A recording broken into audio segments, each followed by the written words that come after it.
our second talk, Dr. Pandya sir. Mirgunde sir. Yes. Yeah, it's over to you, sir. Yeah.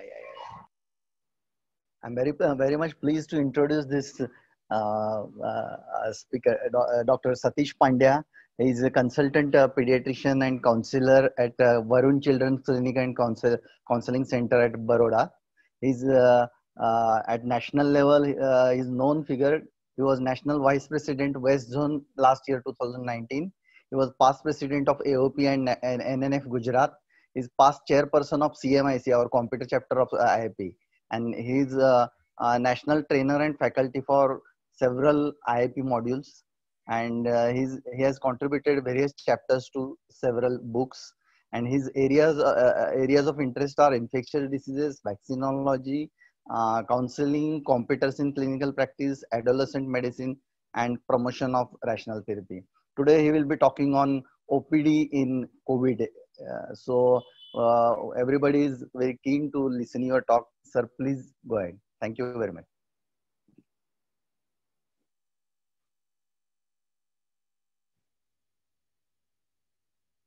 Pandya sir.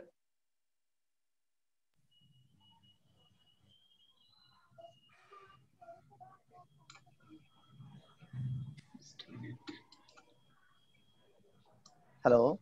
Yeah, एक minute. Yeah. Am I audible to you? Yes, sir. Very much. Is my screen well seen? Yes. Okay. Yes. So thank you, Dr. Shishir, Dr. Prasanna, and all the office bearers of Kolhapur IAP branch. It was only a few days back that I gave this talk on other platform of ID chapter in Maharashtra.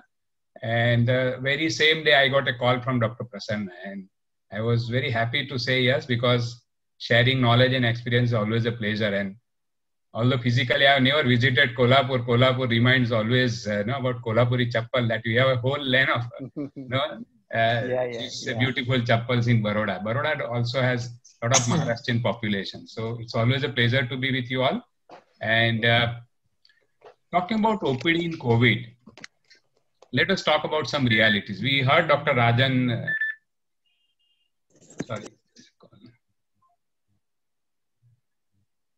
we heard Dr. Rajan, very beautifully summarizing the whole COVID scenario at present. But let us face some realities. Like COVID is not going to go away in near future. We cannot stop working. We cannot change profession. I mean, in the newspaper you read that some people have changed their profession, but no, we cannot change our profession at this juncture. We cannot survive only on teleconsult. A lot of people talk about teleconsult. I also do 3-4 teleconsultations every day, but we just can't survive only on teleconsultation. And non-COVID morbidities have actually not disappeared. I mean, they may be less. You are seeing less number of patients, but they are having all issues. Like I do get patients of asthma, I do get patients of ear issues, I do get patients of nephrotic syndrome. So where will they go if we don't work? And of course, one cannot administer vaccination online. It has to be in person. So you need to do in-person consultation. And here comes our problems. What are the risks in running an OPD in COVID era? A shocking number of pediatricians got infected, and unfortunately, we lost some of them. There are various theories as to why pediatricians are being more affected, like children are super spreaders with high viral shedding. Then they cry and generate aerosols. And we pediatricians need to physically examine the patient, and hence we come in close contact with the patient. Some of our colleagues have a high volume of work in OPD. I mean, those who got infected, I understand that they are seeing a large number of patients in a day. So what has been the reaction? How have we reacted to this whole pandemic? Initially, most of us closed the OPD and gradually started reopening. Some call the patient to clinic but do not examine. I mean, I'm talking about realities. These are the things which I hear and I read on various groups, that some call the patient to clinic but do not examine the patient and give prescription based on history taking only. I have a very good senior pediatrician friend in Ahmedabad who says that I see only patient for 1 or 1.5 minutes only. Rest of the conversations I do on telephone, call them in, just have a look at the patient and then drive them away. Some use ingenious methods to avoid touching the patients. No? like long stethoscope tube and all those funny things. And we are witness to a lot of videos on WhatsApp which defy clinical logic. I mean, you call the patient to your clinic, you charge them fees, and then you don't examine the patient. So how can you prescribe any medications without examining the patient? And vaccinations are deferred. You know, as Dr. Rajan Joshi very rightly shared some of the data in his hospital, I believe it's a disaster in waiting. So we need to spruce up our OPDs. We need to prepare for OPD to prevent this disaster. So what is the way forward? Do not compromise on clinical care. We owe it to our patients. I mean, you just can't tell them that don't come, or if you come, I will just prescribe something. No, we owe it to the patient that we are clinically taking care of them. Understand the science of virus and its transmission. I mean, we strike at the basic problem, like how the virus is behaving. Let us try to combat it rather than avoiding it. Focus on core areas of prevention of transmission with scientific understanding. This is very, very important, because we should not do anything blindly without understanding what is the mode of transmission and how the things are moving. Avoid COVID fatigue by not overdoing the measures. A lot of us hear about COVID fatigue, where the healthcare workers, including our doctors, are often, they become very complacent. Okay, we have been doing this for so many months, we are tired now. And then that fatigue actually gives in the possibility of getting transmitted. Accept that costlier gadgets will not mean better protection. This is a message where I want to say that it's not about using a lot of costlier gadgets, it's about using them properly. So this is a beautiful slide actually. When you want to control something, when you want to control this transmission, so what are the options that we have? So you look at the this base of this pyramid here on the upside. Elimination, that is physically remove the hazard. No, we can't do that. That's what I talked about, that we can't tell patient not to come. Substitution, replace the hazard. To some extent, we can do it by doing teleconsultation, but that again has a lot of limitations. So the rest of the options that we have, that we have them labeled as least effective, I think we have these measures at our hand. Engineering control, isolate the people from the hazard. That is some measures through make the social distancing or physical distancing more practical. Administrative controls, change the way we work, change the way we see the patient, change the way we manage the OPD, etc. And that is, I think, the crux of the talk, that this is administrative controls. And of course, PP, that is protect the worker with personal protective equipment.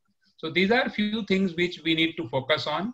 And it's a mix of all these measures which will actually make you more protected. So let us see how we can go about it. Approach to the whole topic is like that we understand the basics of virus and its transmission. Then we discuss a little bit about each and individual tool like PPE, hand sanitizer, disinfectants, and physical distancing. And then we talk about functionality, like managing various settings in which we work. So we have already heard from Dr. Joshi about what this virus is, how it is, what's the structure and all that. But the transmission is mainly through droplet transmission. There is some debate about aerosol transmission. There is some evidence for surface transmission. So this is very interesting. I mean, I'm not going into a lot of details, but I'm sharing some studies where, it's very interesting that loud speech actually can also be dangerous. And the study which was conducted, and they concluded that the 1 minute of loud speaking generates at least 1,000 virion containing droplet nuclei that remain airborne for more than 8 minutes. So, we talk about droplet transmission, but there can be a cloud of this droplet and it can remain in the environment and it can become an airborne infection. So loud speaking in a confined space can generate thousands of oral fluid droplets that remain suspended in air for tens of minutes and can potentially play a role in the airborne transmission of this coronavirus. Another theory which is actually challenging the conventional theory is that turbulence gas cloud model. The turbulent gas cloud dynamic model of respiratory pathogen emission should be used instead of older dichotomous droplet transmission mode as the basis for public health. So in conclusion, what they say is that your 6 feet or 2 meter distance is not always enough. So this theory would, we cannot actually practically have physical distancing of more than 2 meters. But this study would emphasize that, it is very, very important measure. It is very, very important. One of the measures that will actually prevent transmission, because there is a possibility of this cloud formation and transmission of the virus even through air. Some interesting fact about this deadly virus, which is weak, but it survives a lot. It's a fragile, it's having a fragile outer lipid envelope. It's very susceptible to disinfection. That is why the famous, I would say, joke, the president of USA telling to consume disinfectant, because if disinfectants can kill virus so easily, why not consume them? So, but the fact is that disinfectants do kill the virus very rapidly. But these are laboratory findings of survival time on various surfaces.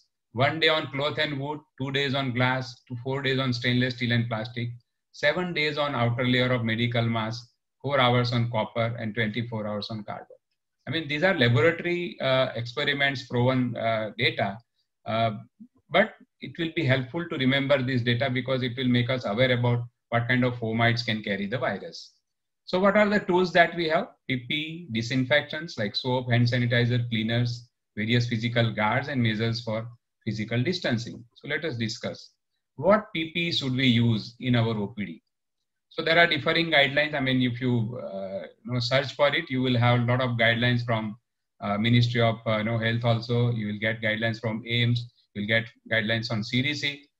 This is what I want to know. I have made a summary of it that appropriate for pediatric OPD because likely exposure to unknown, suspected, or asymptomatic. So we need to have our own set of PPE because there are a lot of children who may be asymptomatic, but they may be spreaders. So what we need to use is either mask or a respirator, that is N95 mask for all the staff and 3-ply surgical mask for all visitors. Although some guidelines say that 3-ply surgical mask is good enough for us also, but this is my understanding that we all need to wear N95 mask and as well our staff also should be wearing N95. Patients and attendants in my hospital, it is compulsory. They cannot enter the premises without a 3-ply surgical mask. I don't allow them to wear only cloth mask or dupatta. Then of course, face shield we should have. Some eye protection in form of goggles. Gloves we'll discuss a little bit more. It's optional, and surgical cloth gowns is also an option. So let us discuss masks and respirators. Simple cloth would prevent droplet transmission. The efficacy is not very good. More the layers, the better. For lay people, while going out, this is quite okay. I mean, I wouldn't tell them to always wear a surgical mask. Surgical triple layer mask, it's the most widely used amongst healthcare workers. It's very effective.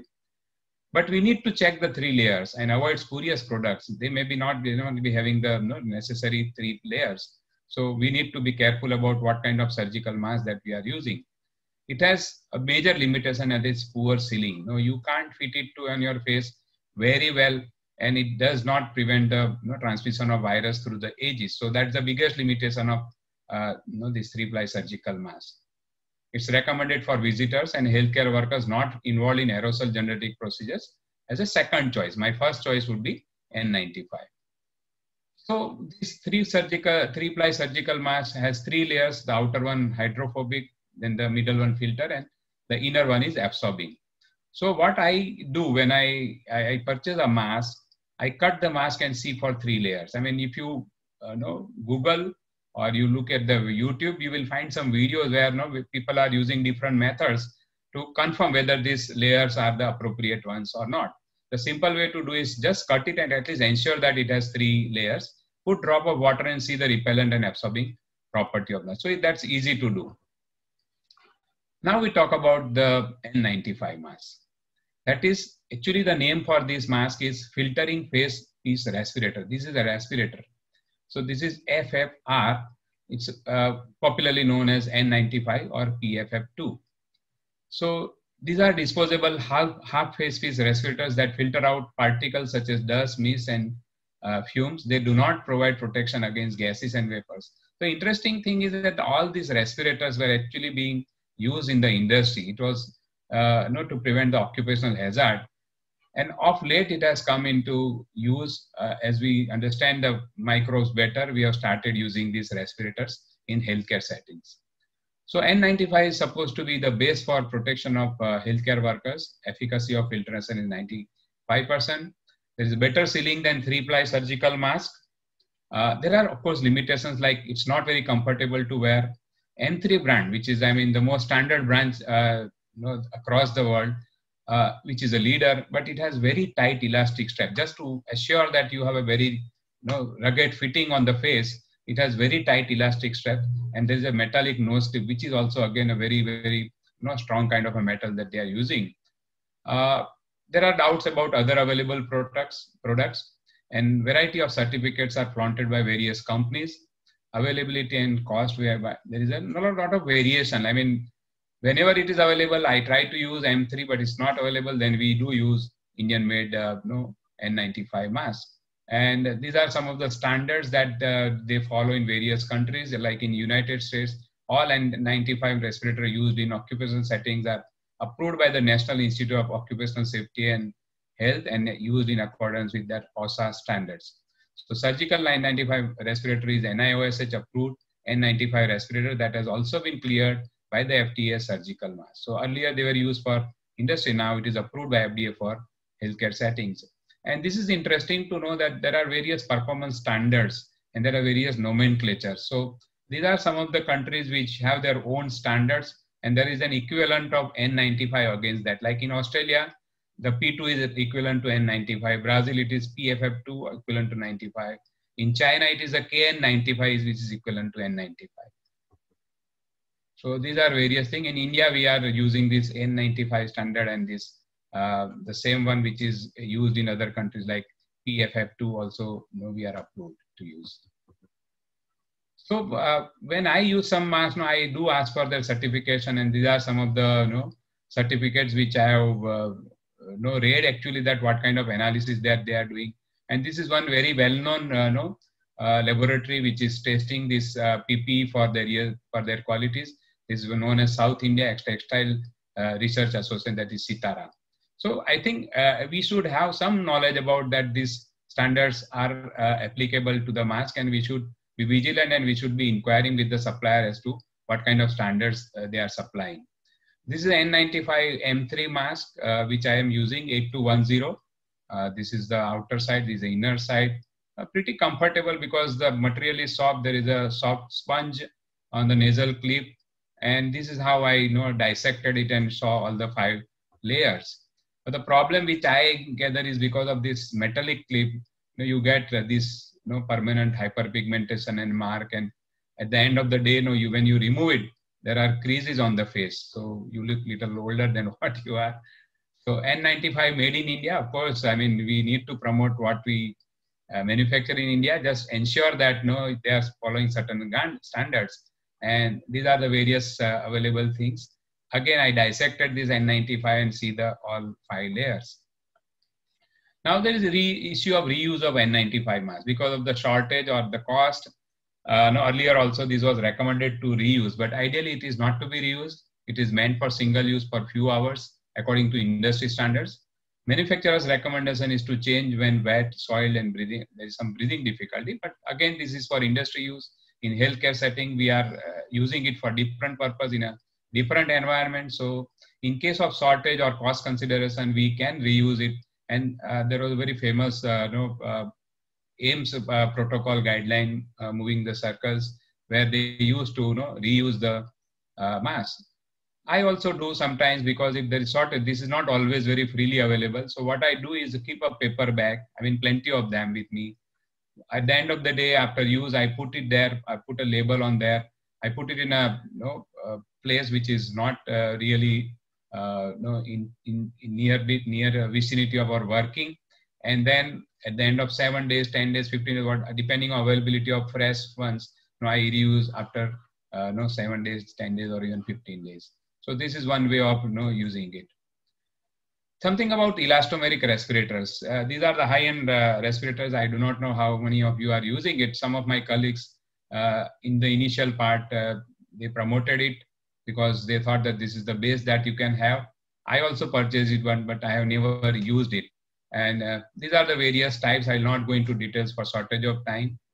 But I just want to emphasize here that these elastomeric respirators or the so-called high-end masks have their own limitations. They are fancy, costly gadgets meant for industry use, used in healthcare as a contingency measure due to shortage of FFR N95, not as a first choice. Now that N95 are more freely available, you don't have to use this. These are reusable essentially. You must remember that they are reusable and with detachable filters. So you need to change the filters after some time, and there are no guidelines as to when to change as far as healthcare setting is concerned. They may be available as full face or half face. It has an expiratory valve. Again, a very, very major disadvantage, I would say. They are great in comfort, but there are several limitations. So because they are reusable, we have to disinfect them, and disinfection is tedious, hazardous due to handling of contaminated mask and straps. Change of filter, again, there is no guideline regarding at what interval you should change the filter. Voice is so muffled, one needs to use mini public address system with speaker, because once I wore it at home and I asked my wife and daughter as to whether they are able to listen to me well, and they said, no, we can't listen, you speak loudly. And those colleagues who are using it, they are using a public address system, again, which are adding to the gadgets. It has an expiratory valve, which is unfair to the people around. Most of you must be knowing that we should not promote any mask with an expiratory valve, because you are throwing your own infection, your viruses to the environment, and you are being unfair to the others around you. We need to teach mask management etiquettes to ourselves, to our staff, and to the patients. That this is very important, because we see a lot of photographs of even celebrities, or even say some of our doctors, with hanging of the mask on the neck, lowering and speaking, drinking, eating with the mask on. No, this is not done. This is not to be done. Not touching the mask, and to sanitize hands. If some contingency you are touching the mask, then you need to sanitize your hand immediately. And you need to change when the mask is wet or soiled, and proper disposal according to the BMW guideline you must follow. Face shield, another very useful gadget, I would say, very cheap and easily available. It's proven to be an effective tool for protection. Additional, it adds a layer of protection to your armamentarium.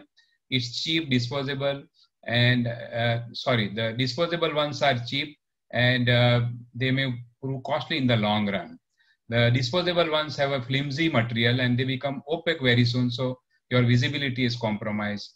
And these reusable ones, face shield, which I am using, like say Stud or some other companies are there. So they retain the transparency, because they are made of such good material, which is tough, and it retains the transparency in spite of repeated cleaning. It's easy to disinfect with alcohol-based disinfectant or even soap and water. And you can choose your own face shield depending on what kind of feet you want. But they are easily available, and they are not very costly. They are available for rupees 300 or so. So I have given face shield to all my staff, apart from the N95 mask that I give to them. Gloves, the most often used gloves are the nitrile ones, non-sterile, powder-free. There are different sizes available. Quality compliant with certain standard, which I have enumerated here. But let us debate on gloves, whether we should use them or not. It has doubtful value in OPD settings. When you wear them, you feel little uncomfortable to handle keyboard, phones, etc. And most important is that it gives a false sense of security, that while touching various things, you can keep on touching the various things because you are wearing gloves. That is what most of us carry, that impression, as well as some patients come with wearing gloves. In fact, it can become a source of infection. If you are touching various surfaces and then you are touching some other surface with the same gloves on, you are actually spreading the infection. And you need to sanitize frequently. It may not work. Appropriate for those whose skin does not tolerate frequent use of sanitizer. I mean, those who have very sensitive skin, they may use the gloves, and latex gloves may cause allergy. So if you are using, try to use nitrile.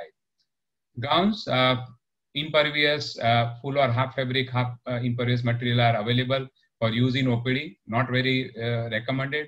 But I do wear simple surgical cloth gowns because it gives a good look. The parents feel that you are taking all the care to protect your own self, and it gives a different look, and you are just adding one more layer of protection. And it's useful when you are actually keeping the AC off. But again, when you are using it, proper donning and doffing has to be taken care of. And these are some of the graphics you'll get on the net, how to do the donning and doffing of various PPE. Hand sanitization, we cannot overemphasize hand sanitization. Soap and water hand washing works well, takes time, but it can be done periodically. Alcohol-based hand sanitizer can be used frequently, but remember that any sanitizer that you use should have 70 to 90% concentration. And to my surprise, I found out while searching the literature is that ethyl alcohol is better than isopropyl alcohol in terms of efficacy because it takes little longer to evaporate and it is cheaper also. Skin irritation in some individual, it may cause some skin irritation, but you must look for humectants or the moisturizers in that preparation that you are using. If it has good humectant surface, if it has a good humectant content, the skin will be more protected. Alternatives are available which are not efficient, so we should stick to isopropyl alcohol or ethyl alcohol as far as this is hand sanitizer is concerned. There are certain finer points like amount, duration of drying are also important. Once you have it, keep it for a few seconds until it dries, otherwise it will not be effective. Things about fatigue that can be caused by PP. There is a breathing difficulty with mask. There is a nose block. There is moistness. Some studies do indicate hypercapnia, hypoxia, fogging of eyeglasses, creases on the face, nose bridge pain, hyperpigmentation, heat, sweating, not able to drink or eat, has to speak loudly, cannot hear well. All these issues are there, but we can take some measures to overcome this. Cleaning and disinfection of environmental surfaces like these tables, chair, various gadgets, computer peripherals, sinks, toilets, etc. I mean, these are important. But of late, role of fomite transmission is debatable. It is overhyped. So we should be practical in using various disinfectants and various methods. We should more focus on frequent hand washing and avoiding touching the face. The important facts about disinfectants is that I've completed 25 minutes. I'll take 2-3 more minutes to finish and then we can take some questions. So important fact about disinfectant is that disinfectant concentration and contact time is very, very critical. High concentrations can be dangerous to the users. It can damage the surfaces. You need to use the enough quantity of disinfectant and we need to allow surfaces to remain wet and untouched long enough. So we talk about 1% hypochlorite, which is the cheapest and the best disinfectant that you can use. It has a very broad spectrum of antimicrobial activity. It is effective against several common pathogens and various viruses. It's rapidly inactivated in presence of organic. This is very important because if you do fogging and if you stay around places where the things are actually not very clean, physically clean, then this becomes ineffective. So you need to first clean the surfaces thoroughly with soap and water or detergent using mechanical action such as scrubbing or friction. Then only you can use this hypochlorite solution. It has limitations like it does.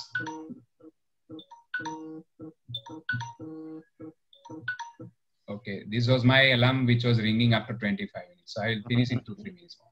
Yeah. So first clean surfaces thoroughly with soap and water or detergent using mechanical action such as scrubbing or friction. It has limitations like corrosive action. It can damage delicate surfaces, knobs, electronic gadgets.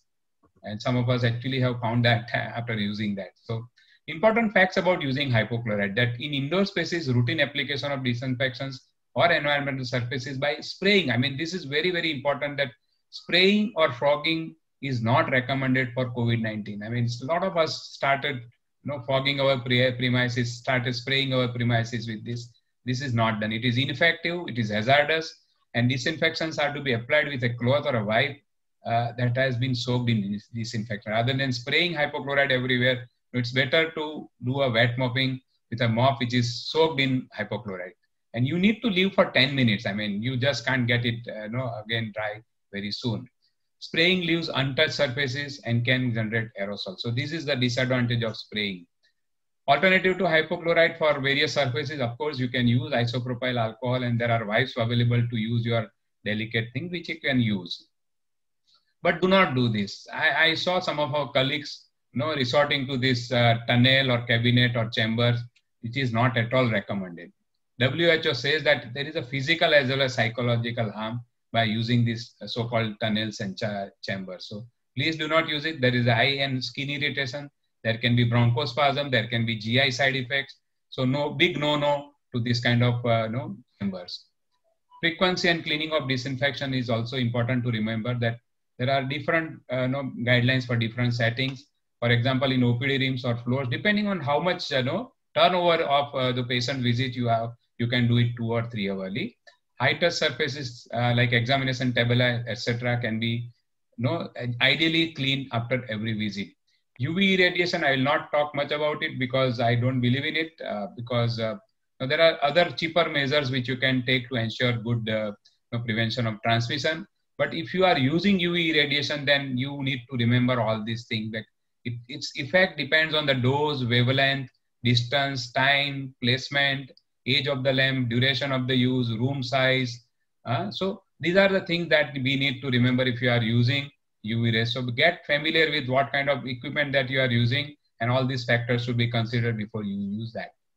Guards, when I say guards, it means the acrylic sheets. I think it's a very, very cheap and a very effective way of one more layer of transmission you are creating against your own front or self. It has good transparency. It is lightweight, easy to handle, easy to disinfect with isopropyl or ethyl alcohol. It offers an additional layer of protection. AC or no AC, again, a big debatable issue, but remember, it's good to remember that you should have a cross ventilation. Whatever system that you have, there has to be some exhaust ventilation also.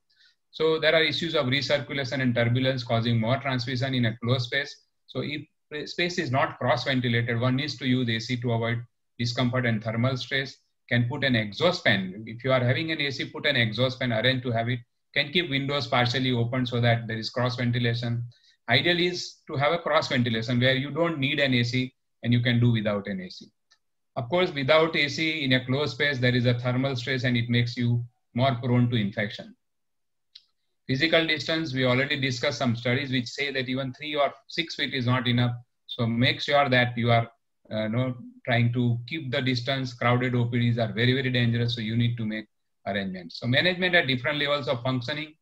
I don't need to go into a lot of details about how functionality can be changed, like appointment system where you don't have too many patients coming together, space them out.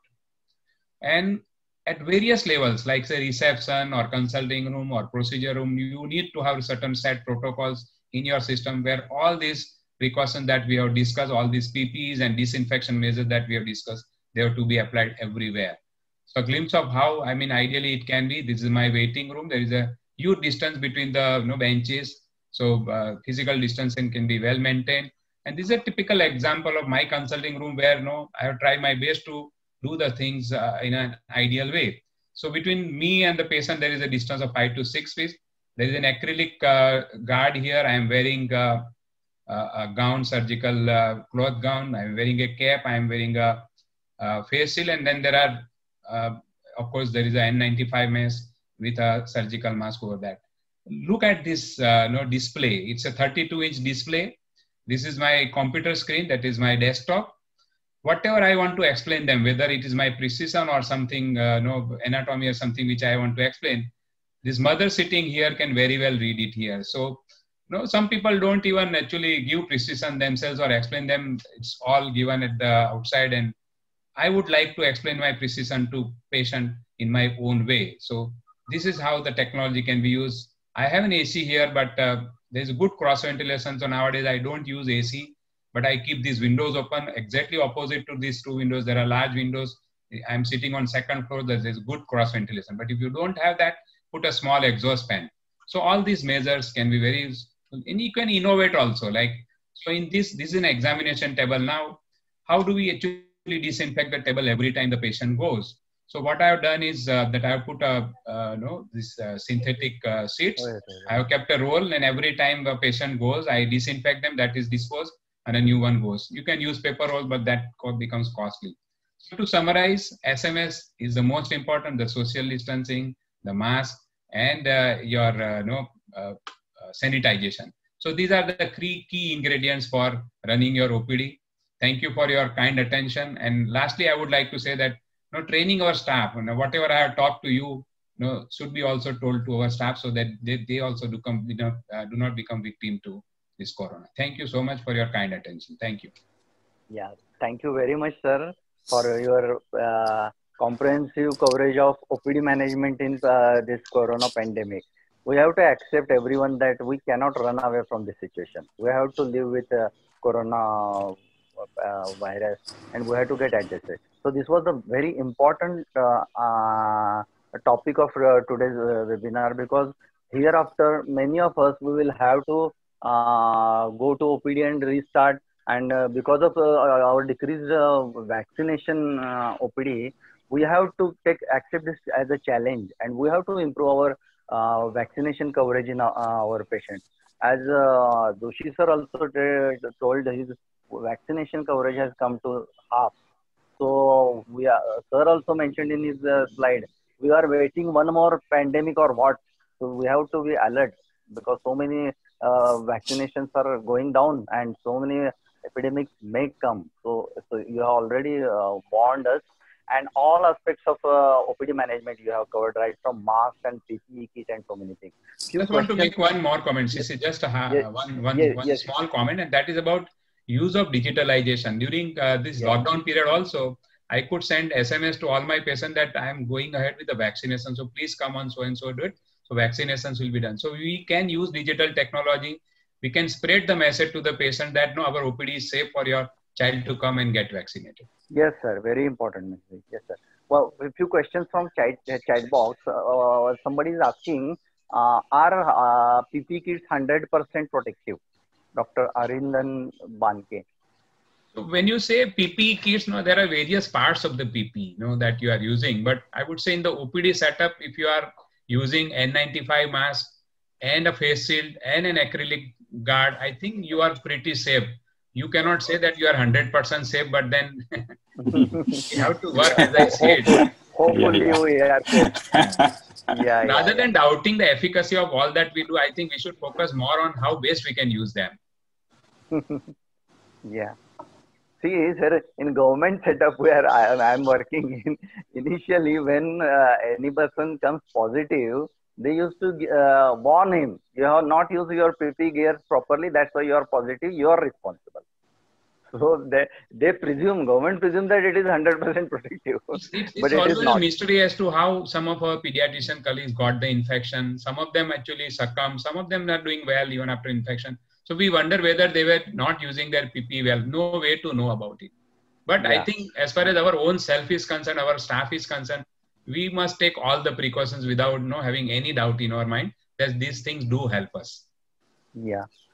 Somebody is asking how frequently OPD should be sterilized. Already you have given answer, I think. Every 2-3 hours. I think I have given that at the end of the session, you can do. And if it is very frequent, you can actually, sterilizing OPD basically means cleaning your surfaces and wet mopping of the floor. I think that can be done depending on the frequency of the visits of your patients. If you are having a small session of 2-3 hours, do it at the end of the session. Yeah.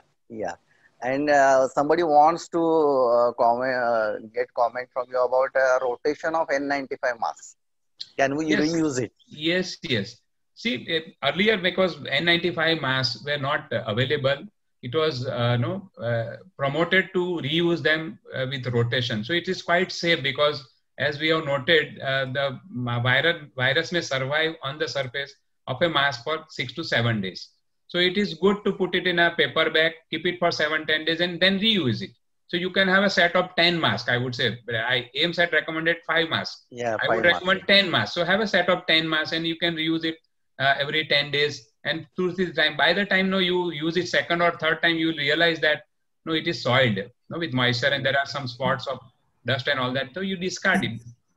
And these days, the N95 mask is easily available for 15 rupees also. I mean, good quality N95 masks are now available with rupees 15 also. So I don't think we need to reuse unless you want to use that M3 mask, which is not easily available. You have to reuse it because it's not easily available.